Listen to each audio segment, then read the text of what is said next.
Anymore. All right.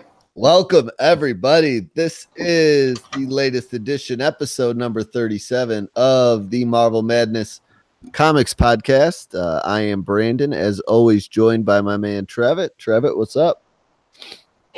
Nothing much. Just eating some olives. Olive time. I'm still on coffee. I haven't quite woke up yet.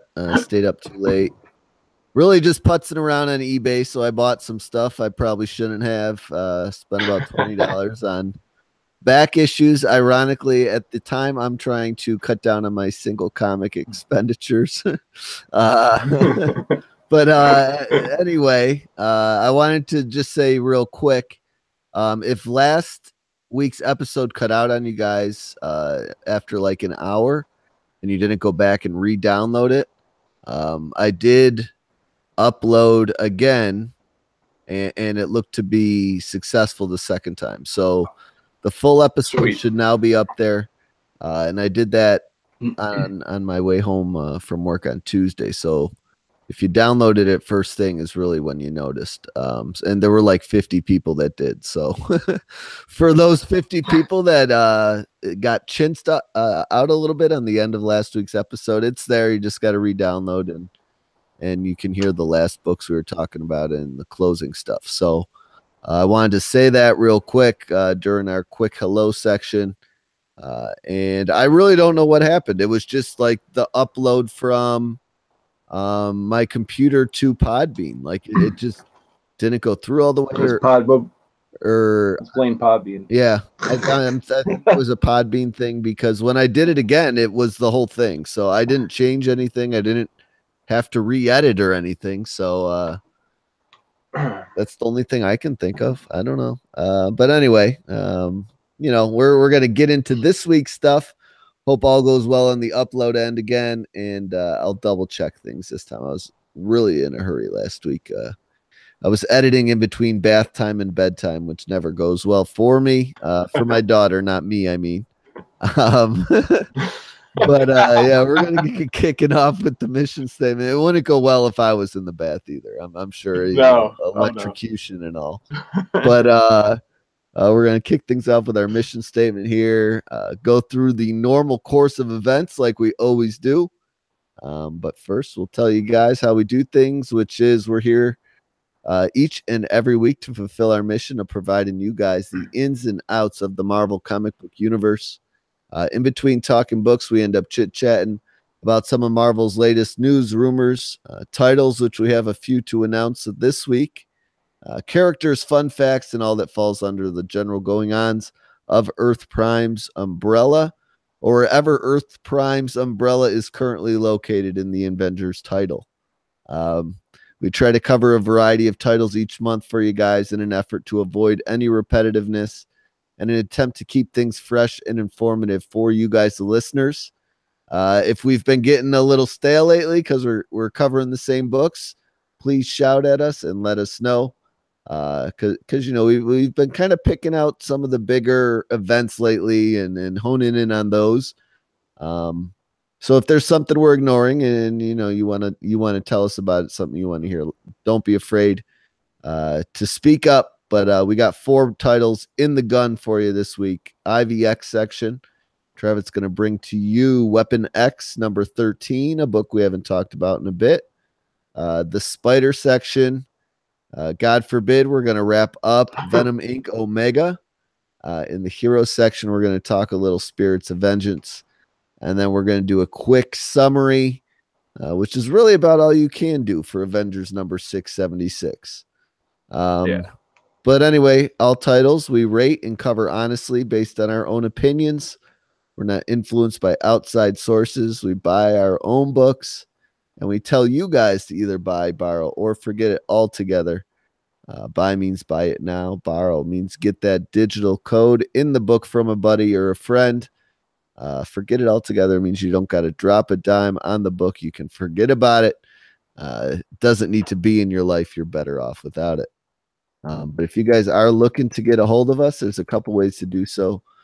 We do a lot of the talking on Twitter at Madness Marvel 1. DMs, you can hit us up there. We retweet new comic book day polls and get some digital codes up and around out there. I threw up Venom Inc. conclusion.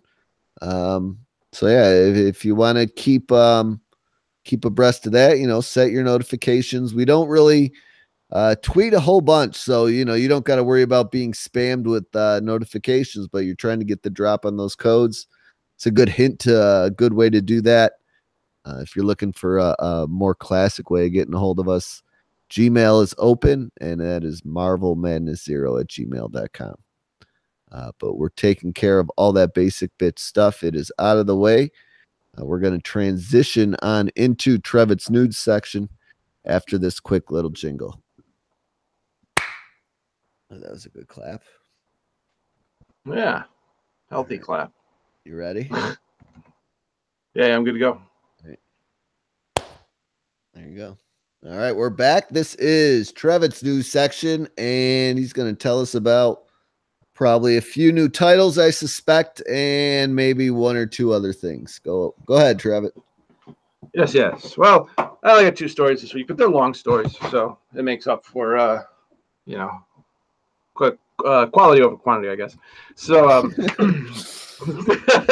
this week it was announced that Dan Slott is most definitely leaving Amazing Spider-Man after a 10-year run, with Amazing Spider-Man number 801 being the last issue, and that's not all. It was also announced that we'll be taking over Invincible Iron Man, and on that subject, I have a quote. Slott said, "I am going to the flagship character of..." What did he say? "I am going from the flagship character of Marvel Comics of my youth to the gem of the Marvel Cinematic Universe, the linchpin. I am going to Iron Man. I'm all excited. They'd asked me to do Iron Man a while back, but by then I was doing Silver Surfer and I had Spidey, so I was already really over-committed. So it kept gnawing at me like, oh man, I really want to do Iron Man. It would be really fun." And then when it came around again, I was like, okay, yeah, I want to do Iron Man. So this is Tony Stark, Iron Man. This is going to be about technology in the Marvel Universe in a very specific way, and it's going to lead to some very big things. Now, who is taking over Amazing Spider-Man? We don't really know. Recent and past rumors, as we've talked about, point to Nick Spencer, but who knows? After his Secret Empire and dual Captain America runs, he hasn't been doing anything. Yeah, it makes sense based on his activity and the rumors. It does. And so I don't know, just what's going on. So we'll see. It feels like he's preparing for something big. And Amazing Spider-Man is like, it's Marvel's Batman, pretty much. Not in the sense of type of character, but in popularity. Amazing Spider-Man is like, usually they're Batman. high seller. So like, yeah, very high sellers. So so maybe he's getting a bunch of issues in the can. Supposedly he's going to have all these all-star artists. So I mean, aside from that rumor, he hasn't been doing anything except for that upcoming Donny Cates co-written Doctor Strange Damnation. So I think it's a good bet that that's what he's going to be doing. And I'm excited to see Slott on Iron Man. I think after Bendis, he did a decent job with Riri. He did a job with Tony. But coming back to Tony Stark, I think Slott could do some really fun things. Especially like he's been doing Spider-Man for so fucking long. Yeah, I know. I think he needs a fresh perspective. So it'll be nice to get a fresh voice on. Yeah, I'll try it out. Iron Man. Try it out for a while with it moving over, and with definitely Tony being back in the book. That's even more incentive to check it out. But that's a change I don't hate. What annoys me is when like sites nail the rumors and then Marvel doesn't just come out and admit it. Like, what's the harm in admitting it? I don't understand. It's so stupid to then be like 6 months later, oh, hey, guess what? It's like, oh, we already heard. Nobody cares anymore. You know, I almost felt like people didn't care as much as they should have because they already felt like they heard the news. They already knew. Yeah. And there was another quote that I just didn't add in, and it was about Slott saying how he feels bad because every time the rumor would come up, he'd be like, no, I'm never leaving Spider-Man. I'm never leaving Spider-Man. But he's like, I was lying all those times. People asked me, and I said no. He's like, I knew I was leaving. He was like, I was just lying the whole time. So it does. They should just come out and say it. And I'd like to know who the artist on Iron Man's going to be because, he did a really good job on Silver Surfer. So it just shows that with a fresh character away from something that he's been doing for like a decade, that he could do some really fun stuff. And I've liked previous runs. I hear good things about his She-Hulk and the Initiative, and he did some fun stuff on Mighty Avengers. I liked his Mighty Avengers run, so I'm excited for this. Second and last, this is probably my favorite news of the week, even though I am really excited for Slott on Iron Man. On Friday, it was announced that starting in April, whoops, my PlayStation thing, The Hunt for Wolverine will be coming to help us unravel the mystery of Wolverine's return, seen in Marvel Legacy #1. It's going to be a 40-page run-shot written by none other than the Death of Wolverine writer, Charles Soule, and will be penciled by the great and amazing David Marquez. This one-shot will kick off genre-crossing stories from different creative teams. I got a quote, as always. Steve McNiven and I took on the incredible task of killing Wolverine back in 2014. It was one of my earliest projects at Marvel, and such a huge opportunity. Intimidating, tricky, and all that.